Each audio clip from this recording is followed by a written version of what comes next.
네, 여러분, 이 시간은요, 어떤 분이 댓글로 채식을 위주로, 채식주의자로 저희가 마음 공부하면서, 식생활을 그렇게 바꿨는데, 채식을 하는 게 마음 공부에 도움이 되나요? 마음 공부와 채식은 어떤 관계에 있다고 보십니까? 이러고 저의 견해를 물었어요.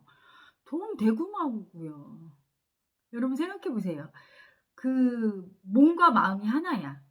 채소에 들어있는 마음과 동물한테 들어있는 마음은 달라요. 어, 훨씬 더 살기와 타기가 많은 게 동물이에요. 그래서 육식을 많이 하면 건강에 안 좋다가 사실 뭐 거기에 기름기가 있고 뭐 여러 가지 의학이나 또는 건강에 대해서 얘기하는 분들이 뭐 포화 지방산이 어떻고 이렇게 얘기하겠지만 제가 마음 공부 차원에서 마음 차원에서 얘기하자면 채소에 들어있는 마음이 더 어때요? 식물에 들어있는 마음이 더 잔잔하고 파동 자체가 거칠지 않아요. 고통도 별로 없어요. 그런데 동물한테 특히 어떤 동물이 나쁘냐? 학대받고 자란 동물. 요즘은 좀 덜할 거예요. 근데 막 모아놓고 막 닭 같은 경우 막 닭공장에서 이게 사실 그리고 지능이 좀 낮은 닭이나 이런 건 괜찮아요. 지능이 좀 높은 개, 이 지능 높아요. 거의 뭐 어린아이 수준의 지능인데 그런 개를 막 먹는다고 생각해 봐. 지능이 높을수록 어떻죠? 몸에 살기는 심한 거야. 왜? 분별심이 심하니까. 그 고통도 더 잘 느껴요. 응? 이런 광물 고통 거의 안 느끼죠, 그렇죠? 식물은 그 다음으로 동물이 고통을 제일 느끼는데 그 중에서 고등동물일수록 고통을 느껴. 내 뜻대로 안 돼서 고통 느끼는 거는 인간밖에 없어요. 저 지렁이나 이런 애들이 내 뜻대로 이렇게 좌회전해야 되는데 우회전밖에 안 된다고 고통 느끼나? 더 섬세한 마음을 갖고 있는 게 고등동물이라 더 고통을 느껴요. 지능이 높은 동물일수록 고통의 파동인 번뇌, 마음이 더 심하죠. 타기가. 그리고 막 이게 출렁출렁하는 마음 파동이. 그래서 사실 고기가 육식이 채식보다 마음 공부에 더 방해가 돼요. 왜? 우리가 바로 그 마음 파동을 버리는 거예요. 그 마음 파동을 그 괴로움을 느껴서 버리는데 그 괴로움이 심한 그 괴로움의 마음 파동이 심한 음식을 하면 할수록 이게 다 합성되는 건데 먹는 게 그 사람의 재료가 되는 거예요. 그래서 미국의 어떤 교도소에서는 그 교도소장이 한번 음식을 채식으로 바꿨대요. 그랬더니 공격성이나 이런 게 굉장히 줄어들고 온순해졌다고. 채식동물과 육식동물의 성격 차이를 보면 알겠죠? 먹는 음식이 그 사람 마음을 나타내요. 호랑이가 막 물고 뜯고 막 피 묻은 고기 먹으니까 으악! 좀 아주 난폭하죠. 그렇죠? 근데 코끼리 등치가 그렇게 커도 순해요. 풀을 먹잖아요. 응? 자, 그런데 꼭 채식에만 영향을 받는 게 아니에요. 채식, 육식에만. 사람이 본식 가지고 태어난 성품이 있거든, 또. 유전인자로 엄마 아빠한테 받은 성품이 있기 때문에 그거로만 좌지우지 되지 않아요. 하지만 마음 공부 초기 단계에서는 분명히 채식을 하는 게 도움이 됩니다. 몸이 피가 맑아지거든요. 피가 맑아져야 이렇게 순환도 잘 되고 몸이 건강해지거든요. 순해지고 독소가 많이 배출이 되고 채식 위주로 하면 그러면 몸이 건강해지니까 몸이 어쨌든 건강해야 마음 공부도 잘해요. 마음 공부를 잘 못하는 분일수록 몸이 많이 탁기가 심하게 쌓였다고 보는 거죠. 특히 병이 걸렸어. 불치병 이런 분은요. 몸에 기혈이 막혀있기 때문에 이게 느끼려고 할 때 여러분 마음을 느끼려고 해. 서러움이고 두려움이고 수치심이고 머리로 느낍니까? 몸과 마음으로 느끼잖아요. 근데 여기가 그냥 전부 병덩어리야. 그러면 막 못 느껴요. 딱딱해서. 여러분 중환자실이나 병원에 가보세요.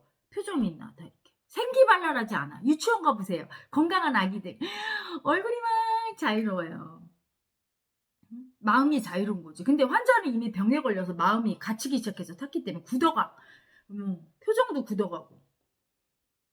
잘 못 느끼는 거예요. 몸과 마음으로 마음을. 그 괴로움을. 그래서 먼저 건강하게 해야 마음 공부 잘 되겠죠. 그래서 초기 단계는 채식이 도움이 되는데 끝내는 제일 중요한 건 뭐예요? 자기 마음을 알아차리는 게 중요한 거야. 그래서 예전에 왔던 마음 공부하는 제 제자 중에 이분이 강박증이에요. 얼마나 심한지 거의 정신과 약을 먹고 정신병적인 강박증이라 강박증 무섭습니다. 절대로 두려움으로 안 들어가고 집착적인 살기로 자기 뜻대로 안 되면 계속 괴롭히죠. 그래서 이분이 요양원에도 가 있고 병원에도 입원하고 정신병원에도 막 엄청 심각했어요. 응? 근데 그분이 채식주의자예요. 그래서 저보고 그런 거야. "헤라님 나 이렇게 채식을 벌써 10년째 하고 있는데 응? 왜 병이 안 낫느냐고." 채식을 한다고 해서 그 강박증이 내려가지 않아요. 집착의 살기 그 미움의 살기를 알아차려야 끝내는 내려가는데 채식을 안만 먹는다는데 그 마음이 올라왔을 때 그 강박증에 미움이 올라왔을 때 집착 살기가 올라왔을 때 그걸 알아차려서 빨리 그 마음을 참회하고 돌이켜야 되는데 막 화를 내고 네가 계속 지금 미워하잖아. 계속 누구 미워하면서 내 뜻대로 안 해 준다고 미움 살기 쓰고 화내고 그러면서 채식을 안만 먹어봤자 소용이 없는 거지. 음.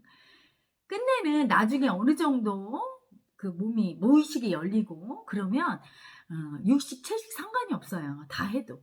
마음만 제대로 알아차리는 게 수 있을 정도가 되면 물론 이건 공부가 꼭 오르면 좀 많이 돼서 많이 열린 경우에는 어떤 음식도 감사함으로 먹을 수 있는 사람, 마음으로 내 잠재의식을 마음으로 내 몸을 의식으로 표면의식으로 내 몸을 좌지우지할 수 있는 사람. 그런 사람이면은 사실은 육식, 채식 상관없어요. 육식도 감사하게 먹으면 그건 올바른 식생활이고 채식을 먹으면서도 온갖 짜증 부리면서 이건 건강에 좋으니까 내가 먹지 하고 집착이 채식을 하는 경우 있죠. 반드시 건강해질 거야. 이런 마음으로 채식을 하는 경우에는 별로 채식주의자의 의미가 없어요. 채식주의자가 저절로 되게 돼 있어요. 마음 공부하다 보면. 왜? 여러분 그 소의 꿈벅꿈벅하는 큰 눈망울 보면 소를 어떻게 먹어? 강아지가 이렇게 다리를 이렇게 이러는 거 보면 그게 고기가 땡깁니까? 그쵸? 병아리 그 귀여운 걸 보면 그걸 먹고 싶어? 마음을 느끼게 되면서 별로 육식을 물론 딴 게 먹을 게 없어. 근데 일부러 꼭 채식 먹어야 돼. 다 고기 먹고 있는데 난 채식주의자야. 고기 채식가주야. 그래서 귀찮게 하지는 않아요. 저도 분별하지 않고 주는 대로 그냥 먹긴 하지만 고기보다는 채소 쪽이 낫고 고기를 그렇게 과히 좋아하지 않죠.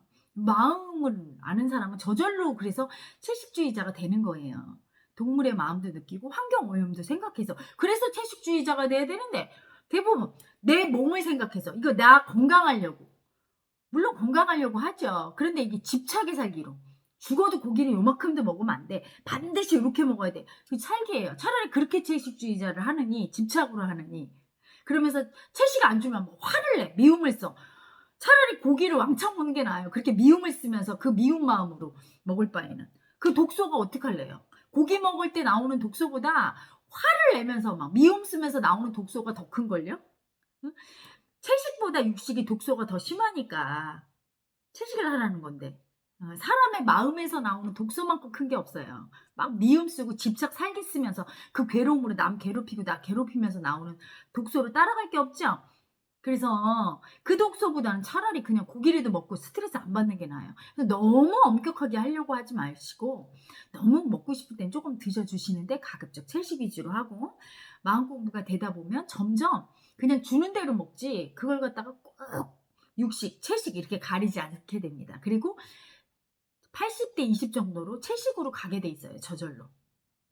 그리고 내 몸이 더 이상 어떤 외부의 그 육식을 먹었다고 해서 몸에 이상이 생길 정도로 지장을 받지 않는 상태가 되니까 오직 내 마음에 의해서 움직이는 상태가 되면 그때는 육식, 채식을 가릴 필요가 없게 돼요. 그래서 세 단계로 볼 수 있죠. 초기에 마음공부 입문할 때는 채식 위주로 하는 게 좋고 한참 할 때도 채식 위주로 하되 이때는 마음으로 행복하게 먹을 수 있는 쪽이죠. 너무 꼭 고기를 다 남들 먹는데 채식을 해야 되겠다고 스트레스 받을 필요는 없는 거예요. 그런데 가급적 채식으로 하는 방향으로 스트레스 안 받는 범위 내에서 하시고 공부가 정말 많이 된 분은 가릴 게 없어요. 행복하고 감사한 마음으로 먹을 수 있으면 괜찮죠. 예전에 제가 제 책이 있잖아요. 삶을 춤추게 하라. 그 책 출판회를 내고 나서 그 출판사 사장님이 저를 이제 식사 대접을 한다고 팬 사인회를 했어요. 근데 이분이 막 서울 시내를 막 1시간 이상을 도는 거야. 그래서 아니 사장님 그냥 아무거나 먹읍시다. 그러니까 아유 저 우리 헤라님이 도인인데 육식을 하겠어요? 여기 다 고깃집이잖아. 이거 봐. 여기도 고깃집, 여기는 생선구이집. 계속 이러시는 거예요.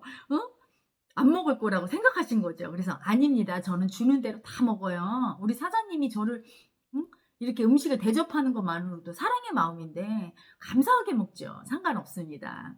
감사하게 먹을 수 있으면 돼요. 저기 멀리서 굶어 죽는 사람도 있고 그런데 왜 가리겠어요. 편리하게 간단하게 손쉽게 먹을 수 있는 데로 갑시다. 이래서 그때 가서 중국 음식을 먹은 적이 있거든요. 그래서 가리지 않게 됩니다. 성서에도 나오죠. 고기와 술을 좋아한다고 막 하면서 예수를 비난하는 그 제사장들, 랍비들이 나옵니다. 어떤 음식이든 나에게 주는 사람의 정성으로 예수 같은 경우에 먹은 거예요. 그 사람의 마음을 받아준 거예요. 음식이 마음이잖아. 정성스럽게 고기를 구워왔는데 나는 채식주의자입니다. 상대 마음을 이해 안 해준 거지. 그렇죠? 그래서 공부가 많이 되면 그런 거 가리지 않고 그 사람의 마음을 봐서 다 받아주게 돼 있다. 그래서 초기 단계는 채식이 좋죠? 그리고 육식을 많이 하시는 분은 건강에도 안 좋고 아무래도 현대인은 음식물이 넘쳐나잖아요. 그래서 제가 좋다고 생각하는 식생활 습관은요. 육식, 채식을 엄격하게 구별하지 말고 대충 6대 4나 8대 2 비율로 먹되 소식이 중요하다고 저는 생각해요. 너무 많이 먹어서 이게 칼로리 과잉이 되고 그 노폐물 식사에서 나오는 그 노폐물을 걸러내는데 우리 몸이 너무 많은 열량을 소비하고 힘들어요. 그 탄기 배출이 엄청나거든요. 그리고 현대인들이 먹는 그 음식 중에는 방부제라든가 여러 가지 첨가물이 많이 있잖아요. 그래서 그런 것들을 하나도 안 먹을 수는 없고, 그렇죠? 스트레스 받죠? 양을 줄이면 돼요. 양을 줄이고 먹을 때 충분하게 위를 비워주는 공복 시간을 늘려주세요. 예를 들어 찔끔찔끔찔끔하고 하루 종일 먹는 분이 있어. 그러면 위장이 쉽니까? 못 쉽니까? 사람이 일 시킬 때 어떻게 해야 되죠? 노동시간 8시간 두고 나머지는 좀 쉬게 해야 되죠? 24시간 노동을 시켜봐. 어떻게 돼요? 뻗어버리지. 그렇죠? 혹독하게 일 시켜도 쉬는 시간을 줘야 되듯이 위장도 쉬어야 돼요. 그래서 하루에 먹는 시간 12시간 그리고 쉬는 시간 12시간이 좋아요. 그래서 공복이 12시간이고 나머지 12시간에 몇 번에 걸쳐 나눠서 드시는데 2번이나 3번에 걸쳐 나눠 드시고 소식을 하시고 그리고 야채와 고기의 비율은 8대 2 정도 하시고 그리고 기름에 튀긴 음식 특히 막 찌든 기름에 튀긴 음식 이런 거는 아주 안 좋죠? 활성산소가 많이 나옵니다. 우리 마음의 용어로는 수치심의 에너지 파동과 같죠. 그래서 몸에 병을 일으킬 수 있으니까 그런 걸 차라리 주의하시는 게 더 바람직하다고 할 것입니다. 그리고 불포화 지방산을 섭취할 때 그런 찌든 기름이나 또는 포화 지방산, 고기 육류에 있는 기름을 섭취하지 마시고요. 견과류 엄청 좋아요. 호두, 잣, 아몬드 요새 뭐 브라질 너트라든가 마카다미아라든가 많죠? 그런 거를 다양한 종류 구비해 놓고 한두 개씩 이렇게 드시는 거 엄청 좋죠? 그래서 그런 식으로 불포화 지방산 또 하나 올리브유 엑스트라 버진 올리브유를 한 스푼씩 드신다든가 하는 것들이 몸에 불포화 지방산 기름기는 있어야 되거든요. 윤활유로 튀김 음식 안 먹는 대신에 그래서 요리에 그런 걸 사용한다든가 건강에 약간 더 신경을 써주시고 소식을 하시고 위장이 쉬는 시간을 조금 늘려주시는 게 훨씬 도움이 돼요. 그리고 꼭 먹고 싶으면 치킨도 먹고 가끔 초콜릿도 먹는 거예요. 그걸 참느라고 스트레스 받을 때 독소가 더 많이 나옵니다. 아셨죠 여러분? 이상한 제 식생활에 대한 제 견해였습니다. 여러분 저는 물러갑니다.